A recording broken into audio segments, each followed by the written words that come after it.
Welcome to Forbidden Planet TV. I'm here today with two of my favourite creators, Chip Zdarsky, the co-creator of Sex Criminals, Jacob Phillips, the co-creator of That Texas Blood, the colorist for all those awesome Brew Baker and Phillips books that have been out recently. And how are you both? Doing good, doing good. Yeah, very well, thank you. How are you? I'm very well, thanks, brother. Very well indeed. Thanks for joining me. We're here to talk about your new ongoing series, Newburn, a book that's right in our wheelhouse because we're big crime comics fans here at Forbidden Planet. What can you tell us about the concept of the book, guys? Oh, all right. This is funny because this is my first interview about it, so I really got to think these things through. I'm not on autopilot yet. You're like, well, it's this meets that. Um, yeah, it's this idea that's kind of hit me one day. I was thinking of kind of crime comics, crime TV shows, crime in media, and just stumbled upon the idea that what if there was a private detective that was actually quite successful? Like instead of the shabby office, he actually did very well for himself. Um, and the way he did it was because he actually represents all the crime families in New York. Because crime families can't go to the cops when something goes missing or goes wrong. So who do they turn to? So he's kind of like Easton Newburn's the main character, and he's like kind of the United Nations. He comes in, he's untouchable. They have to give him access so he can solve the disputes between the families. So that was kind of the genesis of it. Brilliant. Yeah, I mean, you're really onto something there because I guess the wealthy, well-heeled private eye has been done before. Not Yeah, usually very well though. Usually yeah, when they turn up, it's Frank Sinatra playing Tony Rome, and yeah, it's not the greatest film you've ever seen. It looks good, but you yeah, get into the mythology of it, and it's not the best. And yeah, yeah, but I think the spin that you've got there, that's a brilliant thing, digging into the crime family thing, and it's so rich as well because if you think of the two basic planks of the crime genre, private detectives, organized crime, yeah, that's jamming to them together. yeah. And it gives us the opportunity to kind of create a fictionalized yet based on reality kind of uh, system of crime in New York, right? Yeah. Like we have all these different families that we can kind of build on and create. And yeah, so I had the idea, and then I kept thinking like, oh, who would be great to work on this with? And I met Jacob several years ago when he came to Toronto for TCAF, the Toronto Comic Arts Festival. And I was stunned at how amazing his work was. And then after I ordered one of his mini comics, and as soon as I got him, like, oh man, like he's too good. Like I gotta pitch him something real quick. Yeah. Yeah, and like thankfully he said yes, even though he's quite busy, and it turns out he's extremely fast, so it works out really well. And that is a brilliant combination. Talented, busy, and very quick. And Jacob, what was it about the concept that spoke to you, mate? Well, when we first started talking about it, it was like, what do you want to do? Like, Yeah, like, where do you want to go? Like, what? Because I was obviously already doing Texas Blood. I don't know if that was out at the time, not but yet. I was like, well, I'm liking doing the crime stuff. And I wanted to do like some kind of prison thing. And I had like a list of like things that I wanted to do, and shit was like, well, how about we do this thing where everything's like a self-contained episode, so we can just do like all of these things, Yeah, which sounded great because like obviously work on that Texas Blood, it's all like very small town, and that's like half the fun of it is like this, you know, it's all located in the same place. Whereas it's all in New York, but there's all these different things happening all at once, and like we get to hop around from place to place and like person to person, which is a lot of fun for me to do. yeah. It took me a couple of issues to finally get the prison setting in there, but I was happy to do it. And how many issues is the initial run going to be? How many are committed for at the moment? Um, it's pretty open-ended. The Because the way we're handling it is we're doing these kind of done in one, like Jacob said, kind of mysteries. Um, the main stories that we're doing are 16 pages with text pages as well to kind of flesh out the story. And then we have backups in the issues. So we're kind of looking at it as, I can't tell if 4 issues is an arc or 8 issues an arc, right? Like, cause we're gonna end up collecting them as 8 issue chunks, I think, just to make them feel substantial. But yeah, it's open ended. It's an ongoing series, so we'll see if people read it. That'll let us know. Maybe you'll see me go, oh no, it was always planned to end at issue 2. And what can you tell me about the first backup story, which is called Brooklyn Zirconia, right? Yeah. I mean, it's another team on that, right? Is that the idea that you'll always have another team on the backup series? Yeah, for every 4 issues. I think maybe I've answered my own question. It's 4 issue arcs. We're gonna have a different rotating cast of kind of, for the most part, young creators who maybe haven't done image work before, just to kind of give them the platform to do it. The first one's called Brooklyn Zirconia. It's by Nadia Shamas and Zayed Ayub, and it's a really nice, quiet story about these estranged brothers and kind of a history of crime between them and a robbery gone wrong. I don't want to give too much of their story away, but it's gorgeous. Like it's Zayed has a very different style from Jacob, but it's gritty and stylized and really interesting. And I'm hoping people enjoy the fact that they're getting basically 2 stories in each issue, though theirs is more of a continuing one. Like we have the done in ones, but theirs is kind of like a multiple part thing, because it's like 5 pages per issue that they kind of been allocated. It felt to me that, you know, as a crime fan, a crime novel fan, crime comics fan of a certain age, it felt to me that one of the things that you're doing was kind of a callback to the classic iteration of crime comics, where you'd always have multiple features, right? You'd have Slam Bradley up front in Detective Comics, and then whatever. I know, and there's something about like the constraint of like making them like 5-page chapters or 16-page stories that really kind of eliminates a lot of the bloat you might find in a lot of comics these days. I'm not naming any names, but I might be one of them. I don't know. I really, with this, I really gravitated towards the idea of like these tight crime stories, Yeah. And Jacob, it seems to me that your art style is really suited to this genre. Is that something you're always aware of within yourself? Is it something you were drawn towards in terms of imagery and what have you? I think I suit it because I'm not good at action.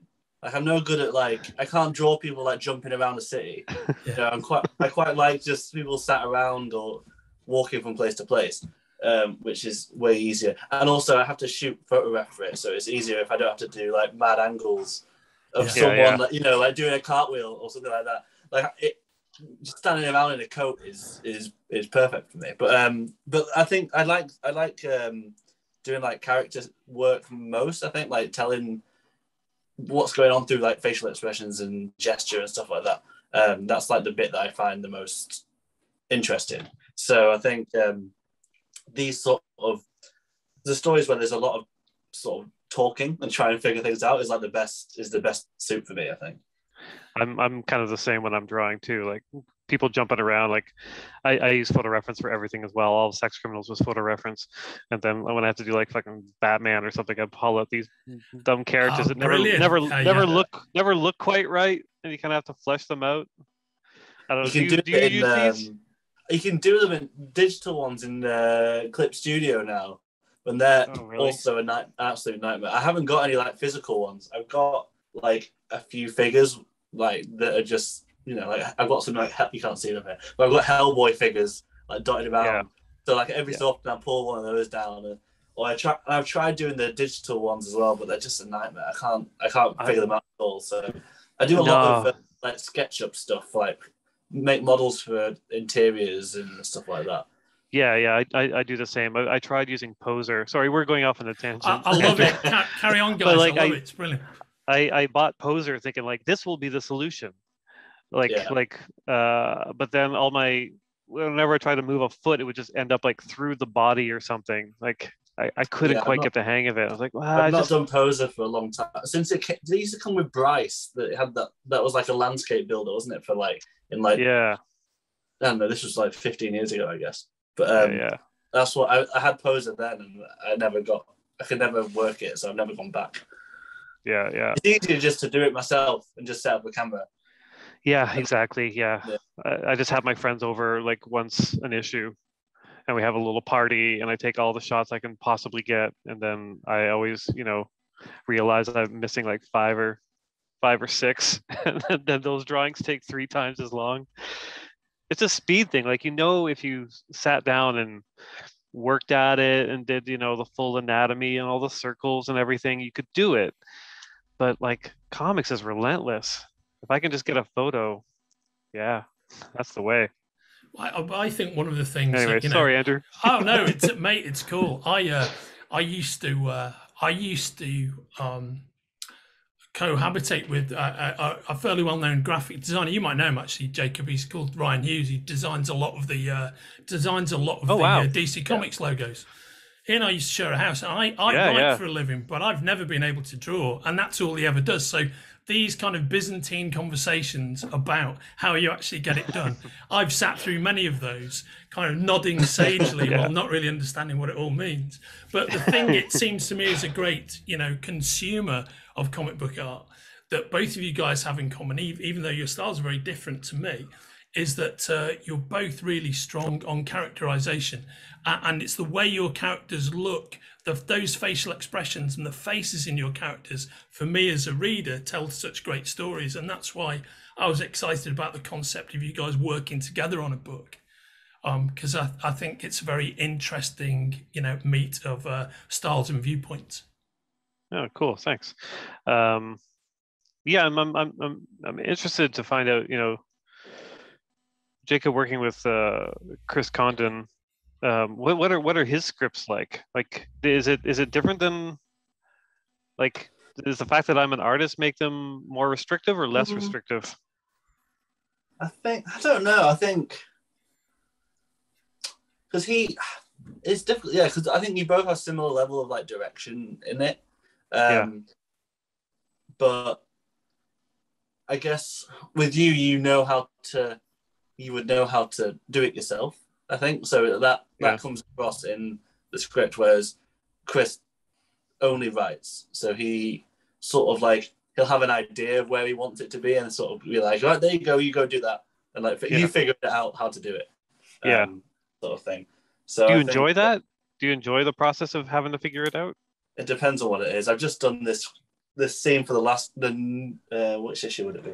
Issue 11 of Texas Blood, and I had to like send him a little diagram of this room, being like, "Is this right?" Because I don't want to like start drawing it, and so it was like this tiny little 3D diagram thing that I had to try and figure all that stuff out, which I don't really enjoy that stuff, and I don't enjoy having to fill rooms with things. Yeah. So like everything always seems really empty and I have sparse. to you look around the normal room and you've just got all this junk everywhere. Whereas what I always like, that's always like added on afterwards, and it's really hard to figure out what people would have because I only know what I have. I don't know what other people have in their house. So that sort of stuff's really hard. But yeah, like figuring out the actual like storytelling bits, I enjoy. But I think I enjoy it in the pencils more than I do in the thumbnails, because thumbnails are too hard. Interesting. Yeah. I get that. That's very interesting. Something that strikes me as somebody who edits crime fiction is that we're going through something of a. People say this about television over the last 15, 20 years, but I think for crime comics, it's very true. It's kind of a golden era for crime comics. I can't ever think when crime comics have ever been this prolific or this good, actually. I mean, certainly the work that your dad and Ed have done on their various series have really raised the bar. But I think it's a great time to be a fan of crime comics in a way that it's almost never been. What are the books that have been out there in the genre or adjacent to it that you've enjoyed or inspired you guys? I mean, you kind of answered it there. Like Ed and Sean's work. I've been following for 20 years now, and I'm really fascinated by the switch to the standalone hardcovers. I think those work really, really well. And they've got this amazing colorist on it, this young guy, Jacob Phillips. Yeah, that lad. Drives a Fiat. I've heard of that chap. Yeah. Those are kind of the main ones that I'm into.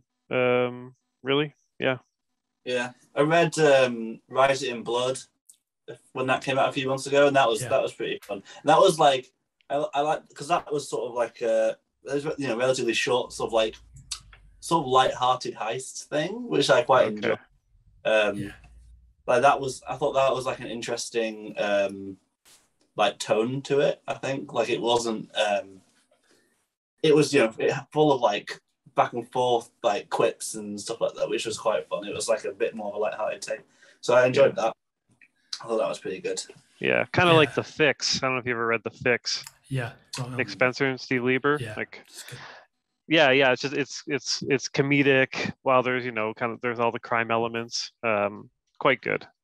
Yeah. I think for me the kind of current wave of quality kind of started. It was probably kind of started with what Ed and Darwin were doing on Catwoman. Oh, yeah. And then that, which kind of became the building blocks for what Darwin did with Parker, which I thought was amazing. Mm-hmm. And that's I mean, they went pretty deep into kind of like the film noir kind of feel for those books. This doesn't have as much in common with that as it does with like kind of more the TV procedurals. Like there's a Law and Order kind of feeling to these stories, or even like maybe not as lighthearted, but something like The Mentalist or even House. Like even though that's medical, it's like what's the problem here? Let's solve it. Episodic procedural, isn't it? Yeah, it's got a very clear. It's got a very clear Sherlock Holmes influence structure almost in House. Yeah, exactly. Yeah, and guys, if you could, if at this moment in time, if Easton Newburn was going to be adapted into other media, onto Netflix, into the movies, have you got any perfect casting in your mind? Have you ever thought about that? I never answer these because I feel like it will always come back to haunt me. Like if I said a name and then somebody else gets cast, it'd be like, oh, I guess I was your second choice. I don't need that. But yeah. Jacob, feel free though. I mean, all of my characters look exactly like me, but with like slight differences. So I think I could play everyone in it pretty well. Yeah. Just like age me up, CGI me up, and then like how every Andy Serkis character looks like Andy Serkis, but not. Yeah, 100%. Yeah. I'm sure it wouldn't be in any way offensive to anyone. It's weird. All of my characters look just like this. Beautiful. Yeah. Well, I think that is the perfect answer. And this has been Jacob Phillips and Chip Zdarsky talking about Newburn, their new ongoing series, which debuts in November, and which I can't wait to get hold of in the flesh rather than a preview PDF. Can't wait to read it, guys. And I'm sure it's gonna A, do really well, and B, be a big hit with the Forbidden Planet Massive, because I think what you're doing is it's awesome stuff, and it's furthering that great work that both of you have done with other titles. Can't wait to see it. So thanks for joining us here at Forbidden Planet, guys. Thank you. Cool. Thank you, Andrew. If you're enjoying watching Forbidden Planet TV and you're enjoying watching us talk to the world's most interesting and accomplished filmmakers, authors, artists, musicians, creators, subscribe right here. See you soon.